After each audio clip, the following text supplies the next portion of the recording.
Hi, I'm Jeff Goulding and I'm a Liverpool author. And I'm Kieran Smith, the Liverpool historian. Together, we've been working on a great new project, which is a book out later this year entitled The Untouchables, Anfield's Band of Brothers. It's a great story about one of the greatest sides in Liverpool's history who won back-to-back titles in the 1920s. Yeah, this is a team that is absolutely packed with incredible characters. Men who fought on the battlefields of Europe in the First World War and returned home to claim 2 league titles in a row. And it's due for release in the UK in September. And thanks to our friendship now with the Liverpool Connection podcast, it's also going to be made available through them in the United States at the same time.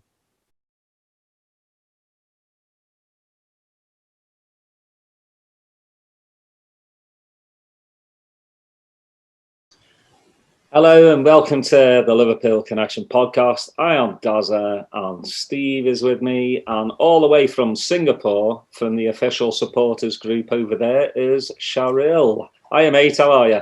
Hi, I'm good, man. I'm good. How are you all? Good. I know it's early morning there, and I've heard you've been up since, the early hours watching the match. Yeah, so basically the game was at 3 a.m. in the morning. So I've been on my PC since 8 p.m. watching the other games and till the Liverpool game, and it finished at about 5 a.m. in the morning, and closed my eyes for about 2 hours and woke up for this podcast. Yeah. Good Lord. Man, you're a good sport, I'll tell you that. Yeah, man. We've mentioned this before in other podcasts, just the lengths that people from around the world go to stay up with Liverpool. They want to watch it live, obviously, because it sucks when you don't get to watch it live and then you have to stay off social media until you watch it. So, it's, we think we have it bad in California when they're waking up at, 6 o'clock in the morning, but man, imagine, staying up all day to watch the game. So more power to you. And thank you for coming on the show, Shahril. No problem, man. No problem. It's always a pleasure, man. Yeah, appreciate that. And I'm glad you look wide awake, by the way. It's a normal thing for us in Singapore now.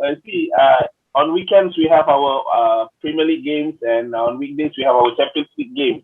So Champions League games, it can be early as 4 a.m. in the morning in Singapore. So as for me, I start my work at about 6:30 a.m. in the morning. So right after the game, rush, take my shower and off to work, and that's it. It's a routine thing in Singapore, for me. Yeah. So I guess we'll start at the beginning like we always do. Why Liverpool Football Club? Wow. Okay. My story is a bit weird. Okay. My dad is we like weird. Yeah. At that time, the late 80s and early 90s, Liverpool are the best at that time. So I was about 8 years old when I started watching football on TV. So at that time, I saw this red team with this striker with a mustache. He was damn good. He turned everything into goals, and he was Ian Rush. So when I saw the name Liverpool, from that day, it's always the red team. Yeah. So, when you support Liverpool in the late 80s, when you go into the 90s, my dad is a United fan. My brothers are United fans. My good friends are United fans. Sorry, man. So growing up in the 90s, it was a bit hardcore for me because, United were winning all the trophies, and, even my friends were saying that, why do you support a team who never wins anything? Then, I was saying to them, you support a team when they are losing.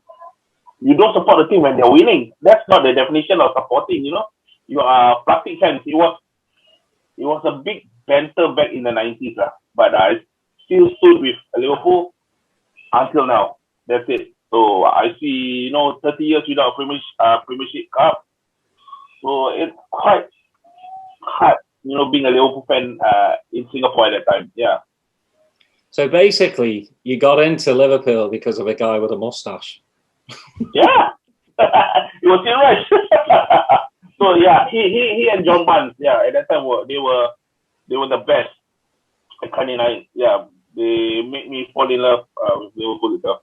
Then after that, when I know about the history of Liverpool, the fans, their singing, oh my God, I just fall deeply in love with them.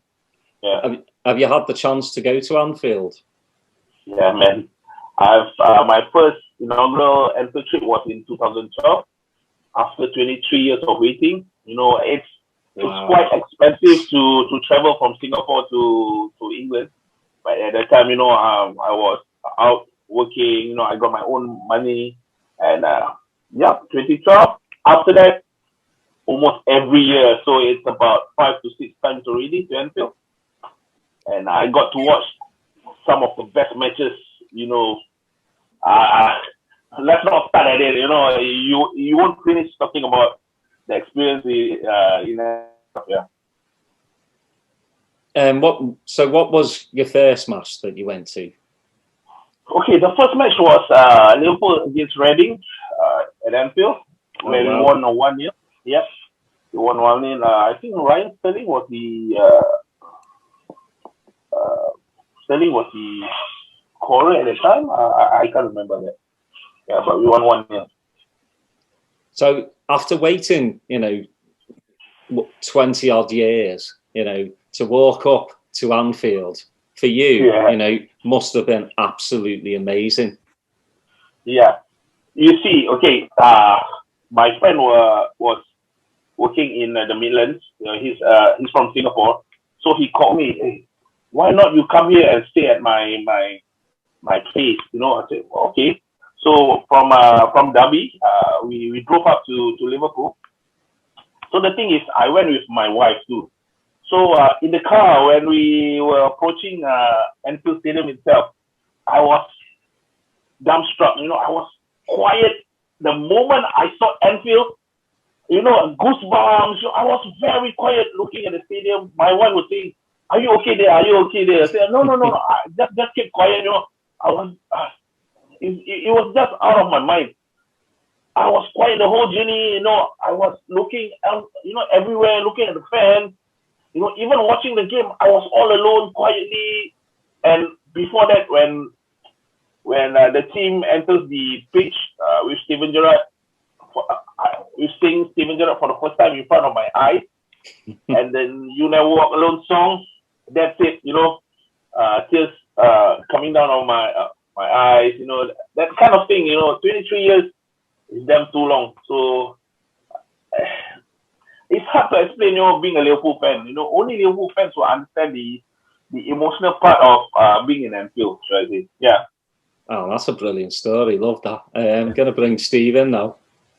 Oh, hey, Shahril, nice to see you, man. I know you and I spoke for so long on Facebook, and it's great to have you here finally talking to us. And, your story just resonates, and because that's one of the reasons why we always ask that question, because everybody has their own story, their first time to Anfield, and it is just interesting to see everybody has the same excitement, man. It makes me excited again, just hearing your story about my first time to Anfield. I know that Daz gets a kick of hearing people's first times because, growing up there, it's a little different. You kind of take it for granted that you get to go. And I think since we haven't had fans in the stadium, finally some of the people that live in Liverpool, they kind of feel like we do, right? They can't go to the games. And now they're like, oh man, we shouldn't take this stuff for granted anymore. But your story is brilliant. So I know you've been back a few times. So what are your favorite things about Liverpool, the city? Okay. Of course, the people there, Scousers, friendly people, they are exactly the same as, should I say, Asian people, very friendly, ever willing to help. The thing is, you feel at home in Liverpool itself, because the culture there is almost the same in Singapore, if you ask me. It's a footballing city. That one is, the thing is about, if you are in Asia, if you are a rival fan, you can't stay in one house, or you can't even go out together donning your own jerseys. But what surprised me in Liverpool itself, your dad could be an Everton fan, and yourself could be a Liverpool fan, and you can talk about football. that is one good thing I like about the people there. It's harmony in football. Yeah. Mm-hmm. So how do you talk to your family when you get together for meals? My goodness. My dad is okay. He's not really that fanatic fan. But when it comes to talking to my brother and my other group friends, we always bantering about it. Who won the most cups? Your team is shit at that time. That kind of thing. But there was this incident when I was about 9 years old. Okay, I fought with my brother. Then my room is all out with Liverpool posters. I still remember that poster, the Fab Four, where we have John Scales, then Robbie Fowler, Jamie Redknapp, and Steve McManaman, if I'm not wrong. So that poster was a deal to me, lah. And what my brother did, he tore up the poster. Oh my God, a United fan, and it's my brother, and he tore up my poster. Oh my God, that's it. That was the end of the world in my house at that time. So it was a big rumble in the house. So my mom was screaming, she was screaming. So yeah, that's about it. Yeah. So, and your wife doesn't seem to mind you having your whole room decorated with Liverpool stuff, I guess. Okay. Before I got married, she's not a football fan, yeah. But she knows that the thing is, before I propose to her, okay, the thing is I give her a sentence which until now she can't get it. I said to her that, do you know that Liverpool comes first before you? That kind of thing. Then she said, why? Am I not important? I said, no, you're important, but I know Liverpool first than you. I can't replace Liverpool, but I can replace you. So she was like, oh my goodness, am I marrying this guy? But after that, I instilled the Liverpool way in her. Brought her to Anfield. Teach her the history about Liverpool, and after that, she became a fan. That's why you see, this is my man cave, the only room where I have my memorabilia and my Liverpool stuff. Yeah, that's about it. That's fun. That's funny. Hey, you and I have spoken on Facebook before, and that I'm the president of the Austin Supporters Club. Yeah. So tell us a little bit about the supporters clubs there in Singapore. We know that there's two of them. So, and you belong to one of them. So kind of tell us the history and what you guys are up to these days. Okay, basically in Singapore, there's two official clubs. One is Singapore, OLSC Singapore, and the other one is OLSC Singapore East. Okay, we start talking about OLSC Singapore East. Okay, it's established in year 2012. Okay, but we got our official status maybe around 2014 after 2 years of trying to get the official. So basically, most of us are football players. Okay, most of us are playing for the Singapore League. Mm-hmm. Ex-professional players. So they don't have a sense of belonging in Singapore. It's hard being a Liverpool fan in Singapore.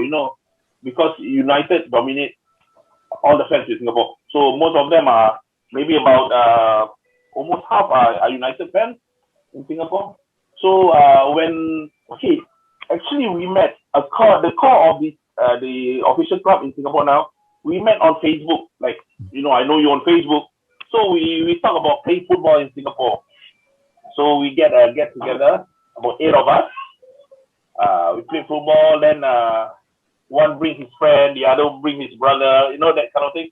Mm-hmm. Adds up everything, then we decided to do charities at that time. So we did a portfolio, and the best part is, one of my friends, Ismail, if you know him, he's always a commenter on our show. Mm-hmm. So the thing is, he did a proposal, he went to Anfield. We don't know how to channel, to apply for the official. So he bring the portfolio, and he went to Anfield to ask around.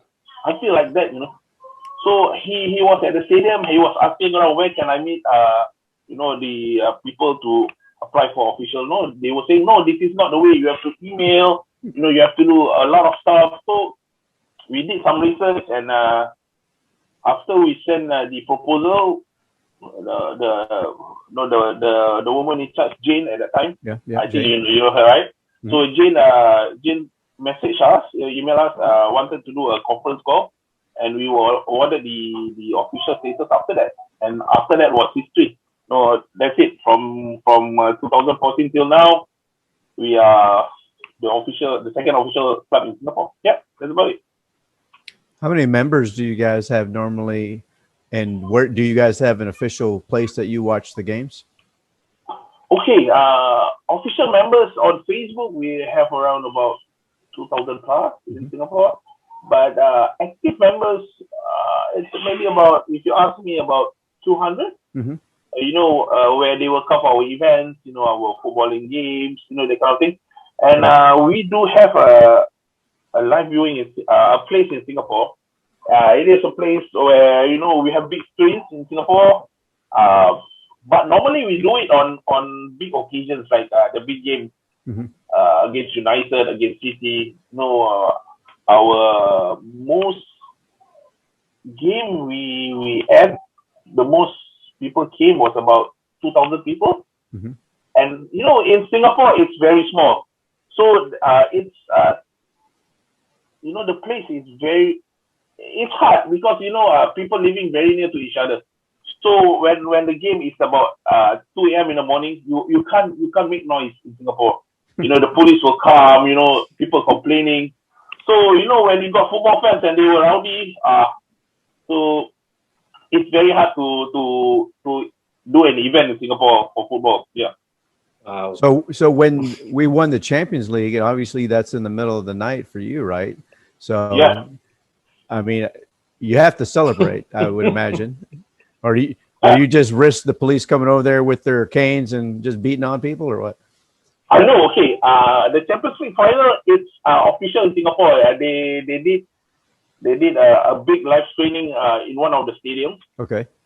So anybody can come and watch the final at that time. So it was not, people close one eye on big games like Champions League finals or even the World Cup final. It's massive in Singapore. Mm-hmm.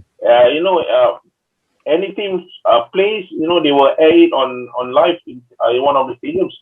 So it was out of this world. The experience was out of this world. My goodness. Winning the Champions League, going to the final for the first year and winning it the second year. I think that 1 year was, oh my God, the best time for Liverpool fans. Mm-hmm. We did a proposal, we even go to the extent to the government, to ask for a big space, which we were rejected at that time. So it's quite hard in Singapore, yeah. Speaking of government, you and I spoke about a recent event that I don't know if it was the minister there or she had a bunch of supporters from different clubs go and meet with her, and you guys got to kick the ball with her. What was that about? Okay, it was the High Commission of British in Singapore. Okay. So the highest ranked person is from the royal blood. So Her Highness, I forgot her name, but her secretary messaged me, said asking me, "Are you the official club or in Singapore?" I said, "Yes." She asked me, "Are you willing to come down for a kickabout with Her Highness?" And she's a Liverpool fan. Yeah, that's right. Yeah, that's right, man. So, I say, why not? Then, but you got to know her name, man. I forgot because I was not there for the meetup. It was one of my guys, so he alliance with him. So, they, Man City was there. Then we have Arsenal, if I'm not wrong. Yeah, a few of them get together. Then we are going to do another meetup soon. So, because of the COVID constraint now, only 8 of us are allowed in one meeting place in Singapore.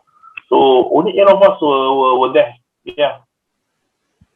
Yeah, that's got to be an awesome feeling when you know that, somebody in the royal family is a Liverpool supporter, and is eager to meet some of the supporters. So that's pretty fun. Yeah, that's good, man. Especially in Singapore, if you get Liverpool fans, even if you're walking on the street and you you see a guy wearing a Liverpool shirt or a jersey, you can stop and talk about Liverpool itself. That's the best part. So having Her Royal Highness a Liverpool fan, it is a massive thing. So hopefully future events we can do a lot of things in Singapore. Yeah. Well, can't you pull that card out if the police come? I know the royal family. Go on. That's one thing in Singapore. Nobody is above the law in Singapore. Oh yeah. So in Singapore, you can't even chew gum in Singapore. So it's a fine city, FINE. So you get fined everything you do in Singapore. You know, I don't know, Steven, if you remember about the American guy came to Singapore who did some graffiti on the wall, and he was his name was Michael Fay. So at that time, the president was Bill Clinton. So he did ask Singapore Prime Minister at that time to be lenient, but no. So he was caned and jailed for maybe, I forgot the period. So yeah, in Singapore, it's strictly nobody is above the law. Yeah. That's why. Yeah. Yeah, I heard that. That's why we're not going there. So just in case, unless you invite us and Her Royal Highness escorts us everywhere. So that's all. Hey, Shahril, tell us. I know you have a weekly Facebook live show. So tell us about that, when that is, and what it's about, and how you started it. Okay, we started it because of the pandemic. So normally we used to have even futsal or 11-side game in Singapore for the Liverpool fans. But during this pandemic and COVID time, we were strapped. We can't do anything much. So we have this idea of going online and connect with our fellow members. So basically, I started it maybe about, we are already 30 episodes inside the section there. So started in September, and it's a good platform, to connect with our members this time. And we air every Thursday. Singapore time is about 8:30. I don't know if in the States or the UK the timing. I'm not really sure. So yeah, basically we talk about previous matches. The week before. Then we have quizzes, as you know, Steven. Yeah. So that's the way to connect to Liverpool fans. But what surprised me as well, most of the viewers are not from Singapore. Yeah. That's the thing. You yourself, we have people from Malaysia, we have people from Pakistan itself, we have people from Thailand. It's very surprising, you open the platform for Singaporeans to people from Singapore to talk about football, but the thing is, people from other countries are in. So that is, because of that broadcast or podcast, I know you. If not, exactly. I don't. Yeah, that's the best thing. Yeah, I know. Some of the people that you have on there, your place is man cave, but there's a couple people that have a lot of memorabilia and pretty elaborate setups at their house. I've noticed. Yeah, most of them are fanatic fans, and that's the only thing that we can do about Liverpool in Singapore. We are not close to Liverpool. We are very far. So in Singapore, the memorabilia are quite expensive. So the thing is, if we have the chance to go to Anfield, we were like shopping till we drop, man. Oh my goodness. The first time I spent on in the Liverpool shop, I spent around £800. So it's about at that time it's about 1,200, 1,300 Singapore dollars, if I'm not wrong. Yeah. Yeah. So my goodness, my wife was. Yeah. Did you just buy one of everything? Not really. It's more on buying for close friends, that kind of thing. But for me, I will buy up the frames, and if you can see behind me, okay. If you can see the Shahril gate, that one is made by my friend. It's made out of styrofoam. it's for my wedding wedding photo booth. Actually, people can take pictures. Mm-hmm. Yeah, so it's just mad lah in Singapore. Yeah. Yeah, you spend 800 pounds on Liverpool stuff. I'm wondering what you had to get your wife, man, on that trip. Oh, she got a branded bag, so she kept quiet the whole trip. She was happy about it. Shopping in England is different. It's much cheaper shopping in England than in Singapore. So I told her, if you want to get anything, get it now. If not, you won't get any chance to buy anything. So she was like, her jaw dropped to the floor. Was like, okay. Then she was going after Burberry's, that kind of brands which are very expensive in Singapore. I said, okay, never mind. You got yours and I will get mine. So when it comes to LFC store, wow, that's it. I turned into a crazy guy, man. Yeah, I think Liverpool makes us all crazy at times, man. I'm telling you. I don't even want to tell you what I went through at that store when I went. So I think I've only been to that store about twice. That's about it. Yeah. The new one or the old one? The what? I'm the old one as well. I've never been into, like, I collect jerseys, but I don't really wear them. But I just used to go to, I don't know if you remember St. John's Market. Yeah. Yeah, just go there and get one that, maybe a year later the sleeves just fall off. I don't know if you remember that. I think, is it the St. John's Market where the shop where they sell Everton and Liverpool memorabilia, but it's on the second floor. I forgot the small shop. I don't remember the place. Yeah, I usually go there to get unofficial merchandise of. Unofficial.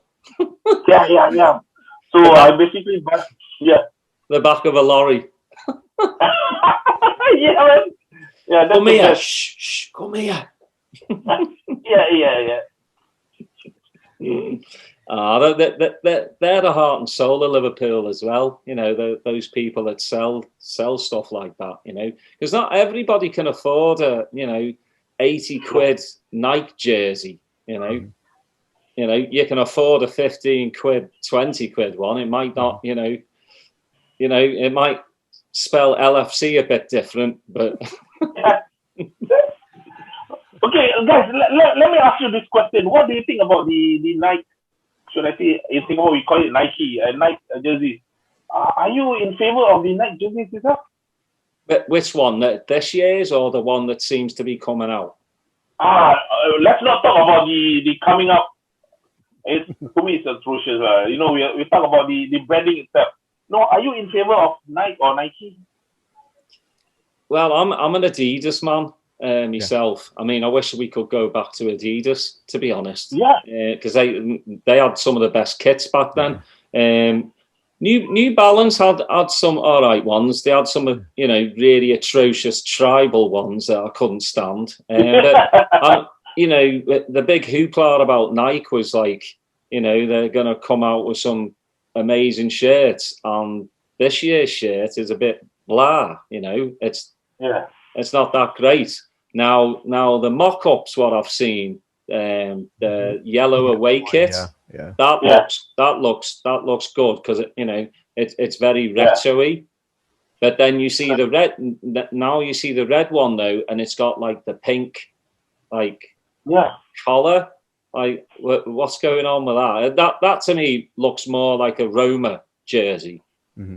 So yeah, I mean, I don't know. Like, it's all about money, isn't it? I mean, getting that massive shirt deal, and especially obviously with LeBron being, partnered with Nike. So yeah, I haven't been impressed yet. So we'll see. I don't know, Steve. Do you like the jerseys this year? Not necessarily. I think I like the black one. out of all three of them, and that would be the one. But I haven't got any of the Nike yet, and they're expensive, man. I thought New Balance was expensive, but Nike they're even more expensive, and they don't, to me, seem to be they don't catch my eye. The ones that New Balance had in the last 2 or 3 seasons, those were attractive jerseys, And well, that's what I thought. I thought the whole idea when Nike came in was so the jersey prices would actually go down, but they look like they've gone up. Yeah. I mean, you got to think all over the world, just like you said, took you 23 years to get to Anfield. Some people, it takes them 2-3 years just to buy a jersey, and having to spend that much when you're like, well, I need to eat, I really want this jersey, but then eat.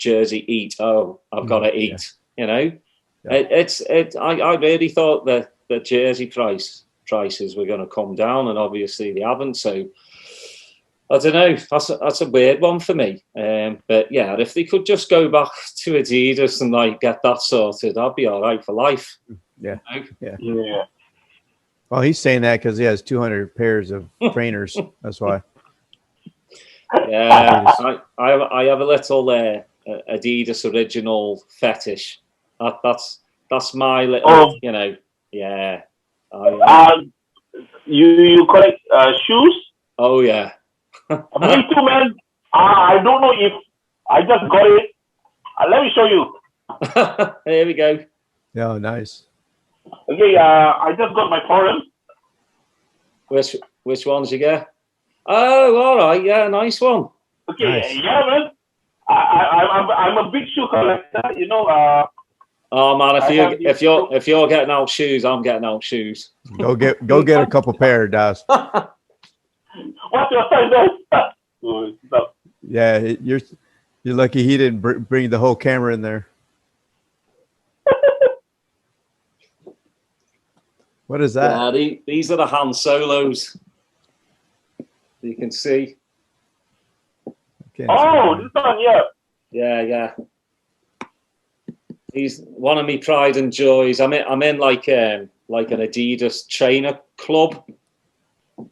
So we get oh damn yeah. Man, if you're doing that, Go do it, Daza. Where's my stuff? That's some of mine, and then my closet's like, me missus is like, all right, that's enough. I'm like, never enough. Never. Yeah. No, because I'm not doing anybody any harm. I'm just fine. But I think it started for me when I was a kid is I couldn't get them. My mum and dad couldn't really they'd want something better for me. They're like, why do you want a pair of trainers? I'm like, because I fucking want a pair of trainers. Everyone's wearing them. I want trainers that me mates have. I don't want the ones with 4 stripes. Because they used to get me those school horrible trainers that have 4 stripes. So I used to rip one of the stripes off and pretend. And I used to draw the Adidas sign on the back. So I think it stems from that, just wanting, what I wanted as a kid. Yeah. Now I can actually have it. But I just love the designs of the shoes. I know it sounds weird to some people, but just the silhouette of the shoe. I can look at it, like that for ages, and just people are just like, "You're weird." As for me, you're talking about shoes, I have to collect. But the thing is, I only will wear them once in a while, occasion type. Yeah. So people will say, why do you buy a lot of shoes and you're not wearing it or using it? I said, I just like to keep it, look at it, adore it. And that's the best part. Hey, I'm with you. I wear I have 140 or 150, old school originals. Yeah. I only wear about 5 of them. I just like to look at them. They're there. I look at them and I go, I have them. With all the original boxes and everything. So you know, I always think to myself as well, you know, when I leave this world, you know, my kids will have that, you know, like a piece of history. And then I'll probably just go, well, I'm going to get money from it. Yeah. There you go. You know, because I mean, I've looked up the second pair of trainers I ever bought. I think I bought for like 30 quid, and now nearly 1,200 quid. Wow. You know, so I'm like, I'm all right. I'm sitting on a gold mine. So, you know, it's just one of those. I just love me trainers, you know. Yeah.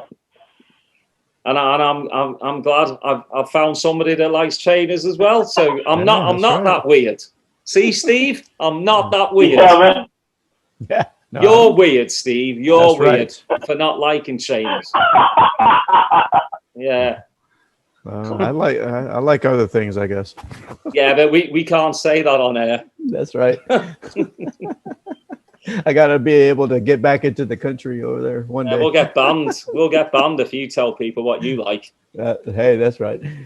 Hey, Shahril. So tell us back to football. You know, obviously you started liking Liverpool with Ian Rush, but tell us some of your favorite players. You know, outside of Steven Gerrard, some of your other favorite players over the past 20-some years. No, as for me, if you ask me about favorite players, I don't really have a favorite player. You know, I've been supporting the club because it's Liverpool. Right. You know, anybody, no one is bigger than the club.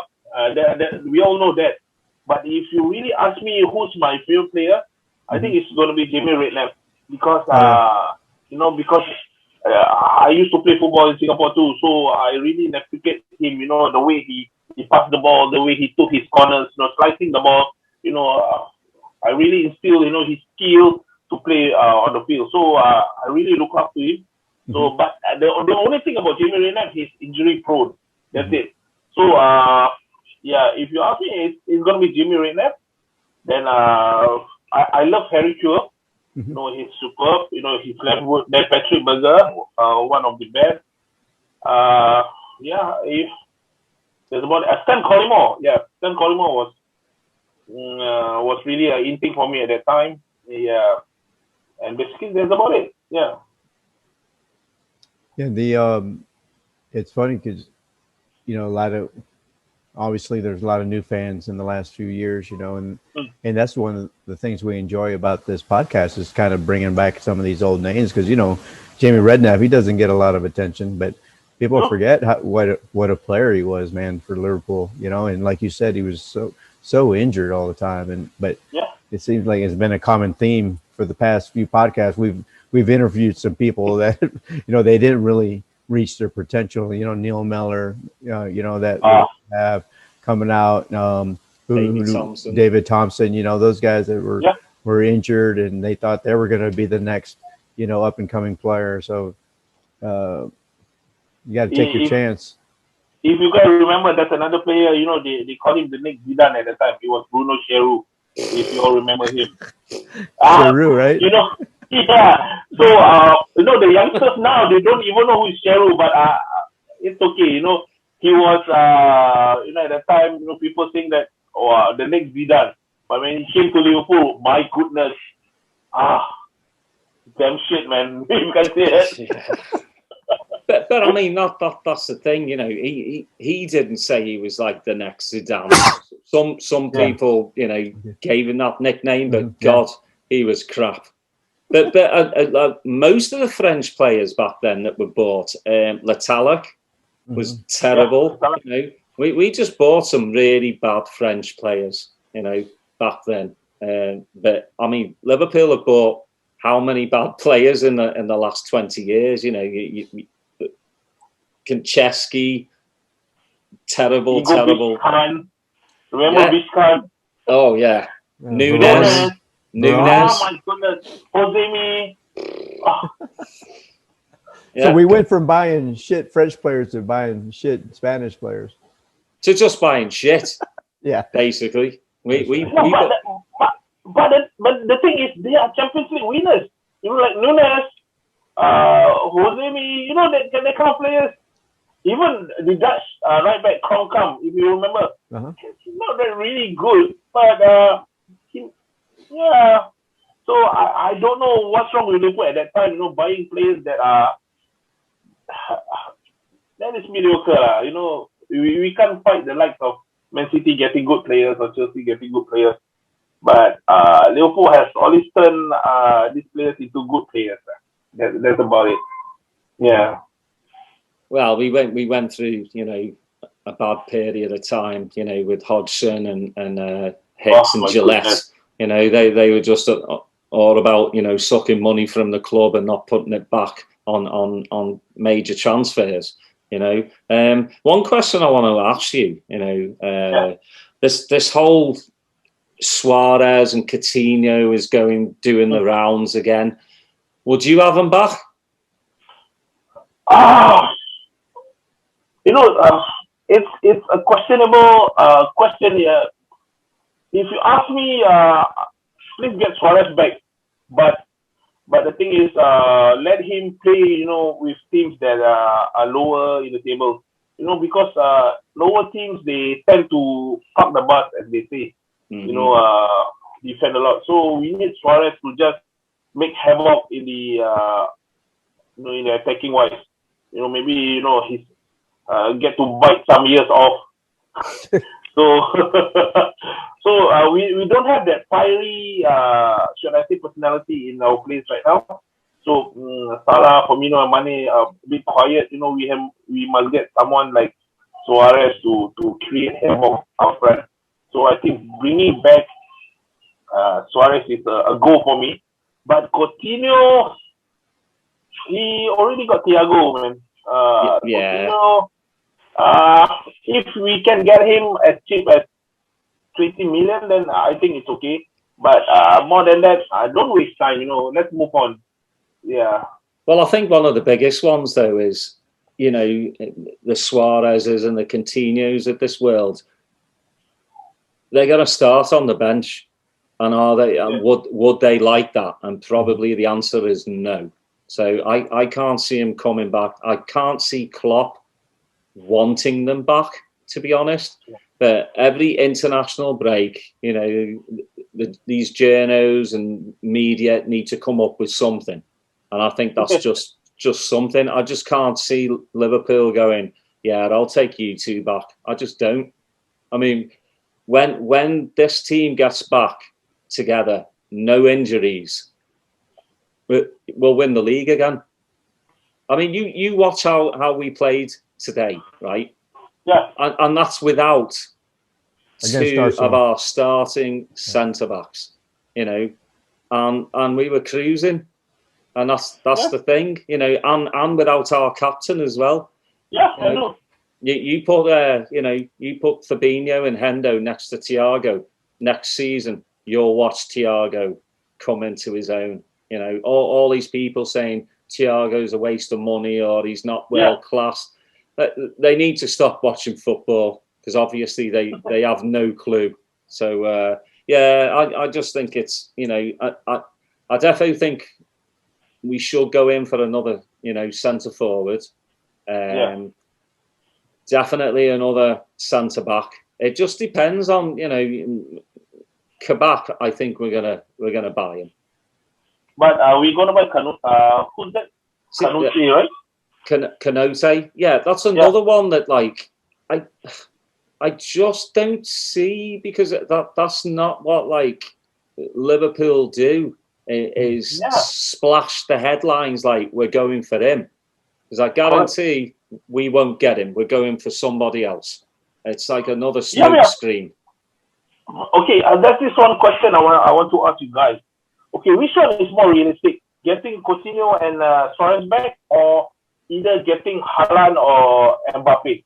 You know, the rumors have been circling around. You know, Nike has been saying that they were financed it, you know, for Mbappe to come to Liverpool. So what's your take on that? For me, I can see Haaland coming, but but not Mbappe.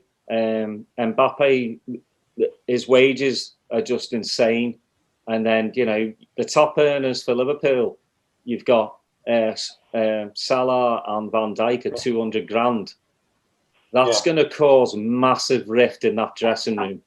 If Mbappe's making 400,000 or 500,000 a week, but Haaland, I can see him coming, but obviously, you hear in the rumours he's already been to Barcelona. His dad has, and that horrible agent of his. He did. I just don't think Liverpool want to deal with him either. I mean, Klopp finds these diamonds in the rough. I mean, look at Jota, absolutely unbelievable. Wow. He's hit the ground running. And the thing about Jota, he's not really tall and big, but his goals are headers, man. We shall bullet headers. My goodness, the first goal he scored was I was so sleepy, but it just turned me on, man. My goodness. Wow. And kudos to TA. What a cross, man. What a cross. Well, I think he had a point to prove too, Gareth, you made the wrong decision, you knobhead.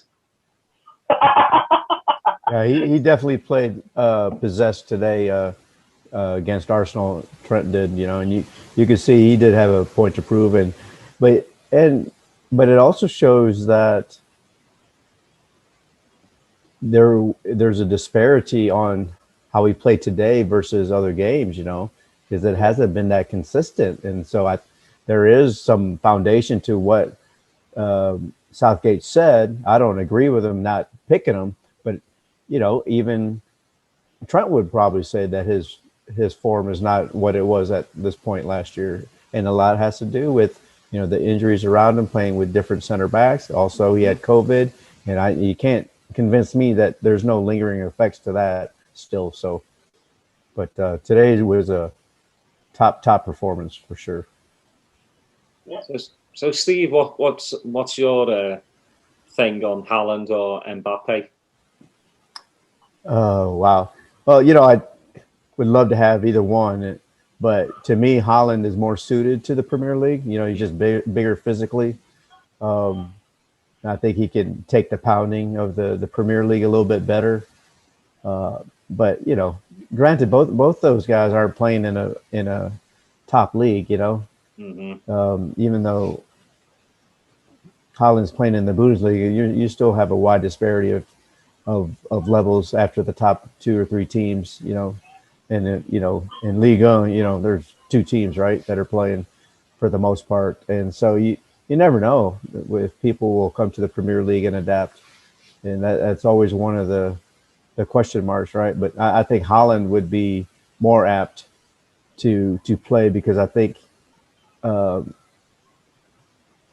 against defenses that pack it in, he's more physically able to lead the line, versus Mbappe, who really wants to be running behind, and on playing these top teams, those lower teams are letting you run behind a lot, so.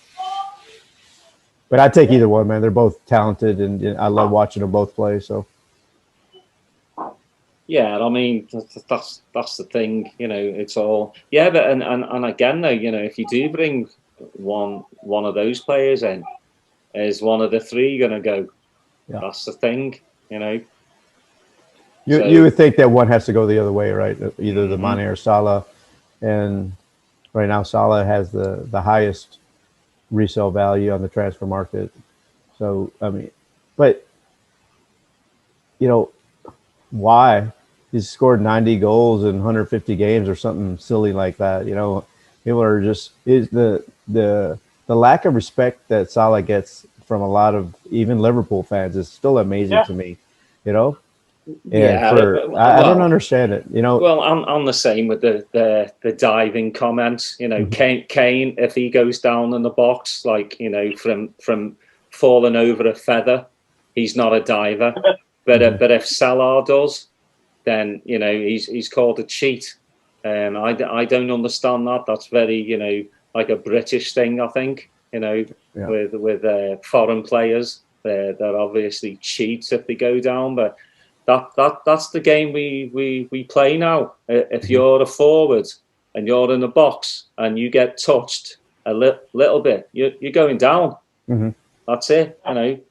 We talked about it not too long ago. VAR are going to have to like look at it, So that's a thing. But no, I hope Salah's going to be with us for a few more years. Mm-hmm. I would think it's going to be Bobby would be the first one to go, and then Mane. But I mean, all this talk of like how in the hell would Barcelona afford Haaland or Mbappe? They're $1 billion in debt.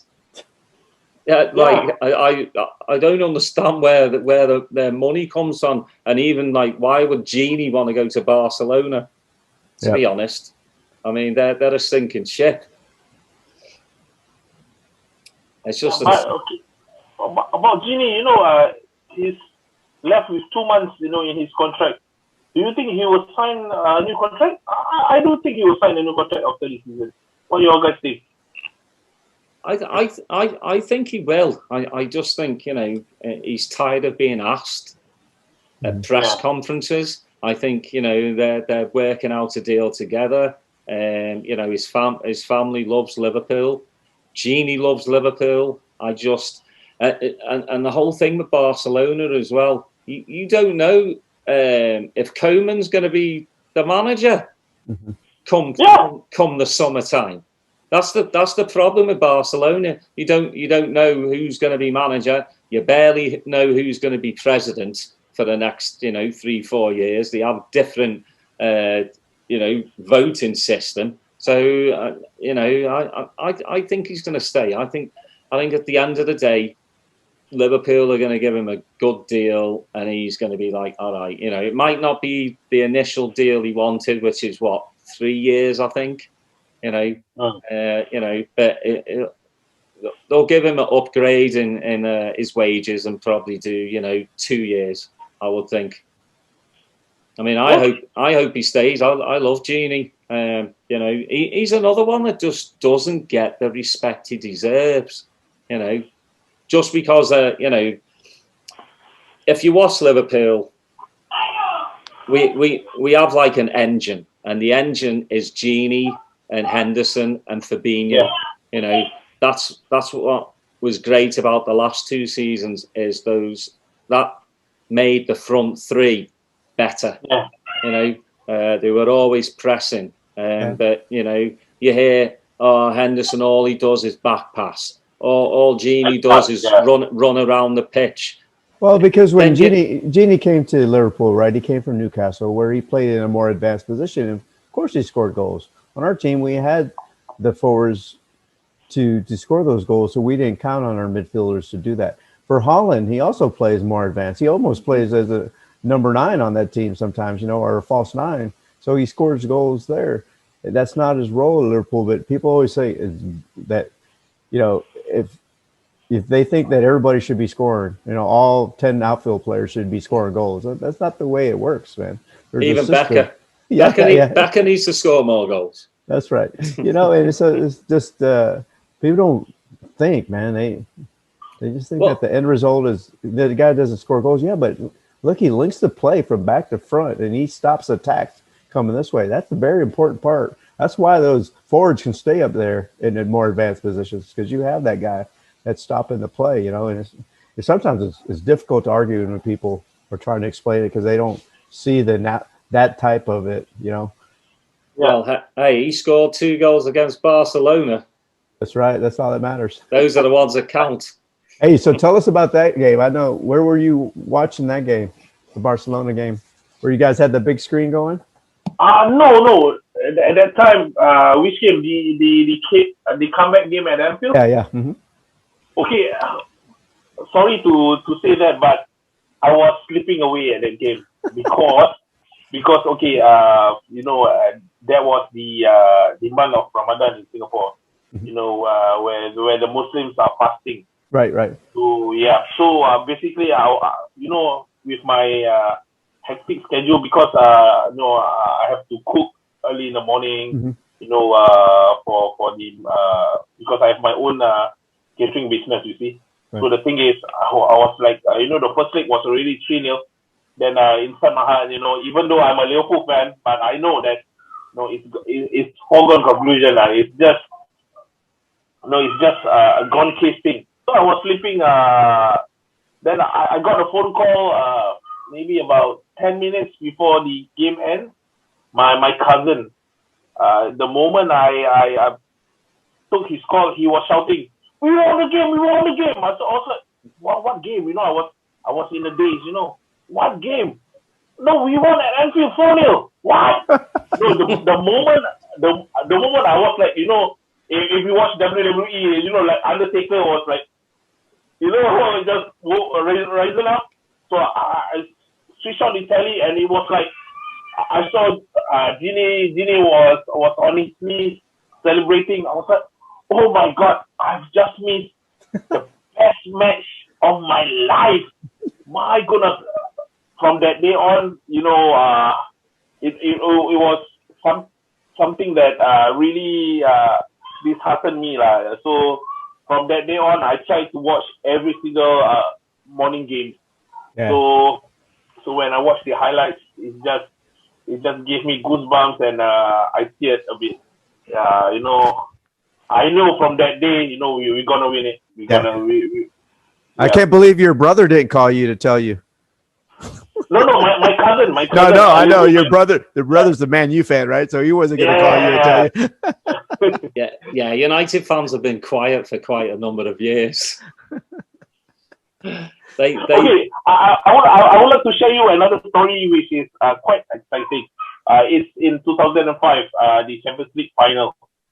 Okay, I was doing my national service. In Singapore, you have to do 2 years of army in Singapore. So I was in camp. We were watching the final at about 2 a.m. in the morning. So there are only 2 Liverpool fans and another 5 United fans. So at halftime, it was 3-0. Then the United fans were saying, "Don't waste your freaking time. Go to sleep. You have to wake up early in the morning. We have to go in the jungle to train." I said, never mind, I just keep on watching. They were sleeping. So when it was 3-3, I literally woke up the whole company. I was shouting, "Wake up, you bloody pregnant idiots! Wake up! We're gonna win the trophy." They were like, What happened? Then when they saw that Liverpool drew 3-0, it was like, wow. I was like rolling on the floor, jumping up and down, I bet the rest of the troop weren't. yeah. So after we won the penalties, it just goes straight to training. I was beaming, smiling all day long. Even my officers, the high-ranking officers were asking, "Hey, Shahril, what happened to you? Why are you all smiles?" I said, "Man, my favorite team won, man. Champions League winners." They were like, whatever, that kind of thing. Yeah. Yeah, that's great. I mean, so it's such good memories with this team. It's one of the things that when people ask you why you like Liverpool, because there's so much history, right? I mean, we've been very fortunate having all these guests from like the generations past, that have been successful and a kind of bridge to today. But there's so many stories, and I posted something on Facebook yesterday. They were saying, they posted a picture of Suarez and Coutinho at Anfield, but they were wearing their Barcelona kits, and people were like, "Hey, what do you think about?" No, I don't want to think about them. We have enough to think about for Liverpool, the history, the current squad. Why am I going to think about people that aren't even on the team, man? I know that's kind of a, being an asshole about it, but I just feel like, we have a lot of good stuff going on with this team. Well, it's like, let's talk about our team, not players that used to play for us. Yeah. That's how I look at it. It's like, But I mean, I don't mind doing that, but I mean, not the day before for a big game, man. I wouldn't talk about the game. Oh, yeah. So what else is going on over there? You guys have when everybody gets back to normal, do you guys have a big big plan to do any events or? Yeah, basically, we are missing football. Football playing people. We are football playing people. So, some of my lads are training on their own. Mm-hmm. We have a small group doing football drills.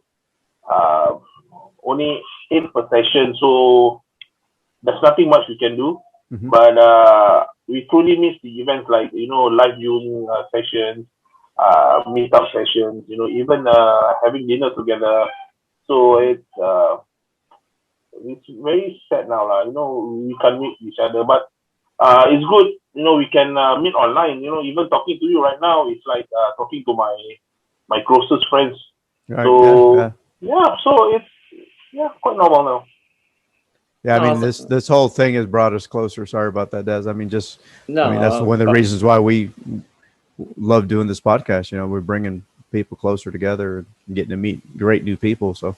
Yeah, I mean, I guess the positive out of this pandemic is being able to do stuff like this through Zoom. Mm-hmm. I didn't even know anything about Zoom really until pandemic really hit. Obviously, because I have a studio in the house, so we all used to come over here, and chit chat and have some beers.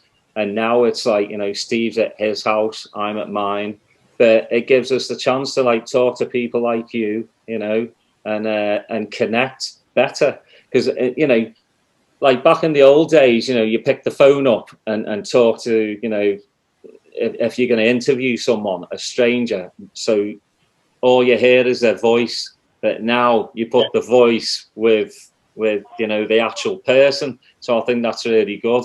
And, again, when we do our tour of the world with the Liverpool Connection podcast, we're going to come to Singapore and we're going to be loud. We're going to be loud, and Steve's going to be chewing gum, so he'll probably spend half the time in jail and the other half time in the pub. That's right. Yeah, he'll get a good whacking. That's right. I probably deserve a good whacking too, man.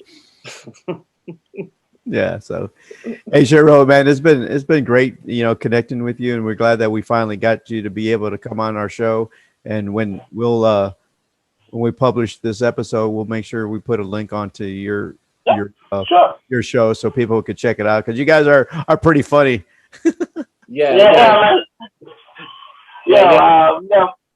your early morning for us as well, because I remember turning on the computer, probably about 8-9 o'clock in the morning, and you lads are already up there laughing, because there's usually 4 of you. Yeah, about that. 3 to 4. Yeah. I've seen the show quite a bit, and you just look like you're having a good time, and that's what it's about. Talk about Liverpool, the good times, the bad times. It's all good. Maybe one of the episodes I can bring you two both of you in, if you're okay with it. Yeah, definitely. Just as long as. But I don't know about your timing. Maybe you're asleep at the time, or. Nah, we're up early, man. Yeah, I've got 4 kids, so I'm up at I'm up at the crack of dawn. So 5-6 o'clock doesn't faze me. I'm used to it. So yeah. So are your kids Liverpool fans too? They will be, or I'd disown them. Yeah. If they support any other team, get out of my house. Even I don't care if you're 5. No, they actually watched the game with me today. I mean, I have to mind my swearing. Because I really don't want my kids to start to say some of the stuff I actually say. So I've toned that down, because if I'm at Anfield or the pub, you hear some nasty words come out of my mouth. But now I'm actually, I'm doing all right. But still, the kids just look at me. I started crying when we won the league, and I just looking at it. They came up to me, put their arms around me, like, "It'll be okay, Daddy. It'll be okay." They didn't understand why I was crying, tears of joy they thought, you know, I was crying because I was sad. I was like, no, it took us 30 years. Oh, okay. Are you going to buy me a new toy? I know they seem to like it, so hopefully they'll grow into being a Liverpool supporter for life.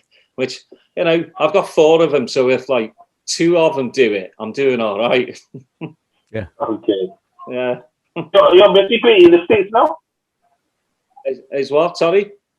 You're in America now? Yeah, I'm actually in Texas. Yeah. Ah, yeah. So I live in a little suburb of Austin, Texas. So I'm about 20 minutes away from Steve. So yeah, I love it over here. I mean, apart from like sometimes, if I went to Singapore, because it's really hot there, isn't it? Humid. Very humid. Oh man, I'll be walking around with just flip flops. That's it. Yeah, man. You get caned for that, man. And a fig leaf. His Speedo. Yeah, and I find Texas hot in the summer. Like I really, it's like one of those you walk outside and you just get drenched with sweat, you know, and then you go back inside, you take a shower, and then you come back outside and you get drenched with sweat again. You know, it's just that it's pretty humid where we live, but probably not as humid as Singapore. Yeah. Yeah. So yeah, but I'll bring a light suitcase. I'm gonna bring a big one so I could get some of his stuff that he has on his wall back to America. No way. Uh-oh. I'm gonna get through customs real fast, I'm sure. Well, you'll be in jail. You won't be going anywhere. Well, I'm gonna pass for Singapore. Be a Malaysian person, I'm sure. You'll be calling the US Embassy. Yeah, pretty much. Help. No, man, we got Shahril, and he's got his connections with Her Royal Majesty, man. So Her Royal Highness. Just call her up. Yeah. We're gonna get picked up at the airport in a limo from the official limo. I live near the airport, about 10 minutes away to the airport, from the airport. So, let's talk about the Singapore, a bit of Singapore, if you all know. Okay, Singapore, you know, one end to one end of Singapore, it will only take you about an hour drive. That's it. No, it's very small. It's but it's a food paradise in Singapore. You know, you can get anything, everything in Singapore. So if you like spicy food, and it's a thing in Singapore. So I think Steve and Daz will like it in Singapore. The only thing, it's very humid. That's it. Yeah. Okay. Just stay in a hotel. I'll be one of those tourists that just stays in a hotel. I'll just look out the window at the hotel. That's Singapore. Great, brilliant. Where's the bar? No. If we come to Singapore, I'm getting out there with the locals and stuff. I mean, but what's the point in like going to a country and spending most of your time in the swimming pool at the hotel? Yeah. I don't understand that. You know, the thing about Singapore, the buildings are most colonial buildings. You know, our government was British at the time in the 60s, in the 40s, should I say. So most of our, our buildings are colonial buildings. So I think that you will feel like home in Singapore.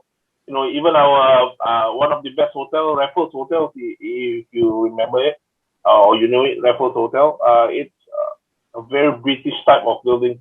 So yeah, it's quite nice. No, looking forward to it. You know, hopefully when this pandemic finally goes away, you know, we can get back on a plane and travel the world again. You know, it's just going to be different. You know, wearing masks probably for a while. Yeah. So you know, it's just something we have to do. You know, I mean, I know Steve's had the jab. I've had the jab. You know, still makes me nervous. Mm-hmm. It's just, I took my jab yesterday. Nice. Second one. So most of us. So most of us in Singapore, if you took the second one, you get side effects like fever, tiredness. But I don't feel anything right now. So hopefully, I have good immune system which can fight the vaccine thing. So yeah. That's good. Hopefully the rest of the world follows and does the right thing and gets a jab. So we can all get on with our lives and finally see Anfield full. Which I can't wait, because again, football without fans is shit.